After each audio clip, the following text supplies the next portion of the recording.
Donald Trump és una vergonya per als polítics americans. Durant molts anys, els presidents dels Estats Units eren persones que prèviament ocupaven diversos càrrecs governamentals. Biden, Clinton, Obama, Bush, Reagan... Aquests individus van avançar primer per l'escala professional, obtenint gradualment càrrecs electes més importants, i després es van convertir en presidents.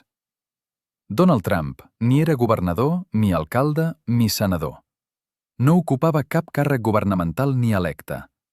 Però immediatament es va convertir en president. Perquè els polítics americans, que han passat tota la vida en càrrecs governamentals, no són capaços de gestionar la crisi d'Amèrica. Ningú en pot fer front. Ni els republicans ni els demòcrates. I després el poble americà va fer president un home de negocis, no un polític, esperant que arreglés la situació. Per això, Trump és una vergonya per a tots els polítics dels Estats Units.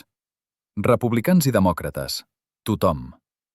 Però ell mateix tampoc no pot fer front a la crisi.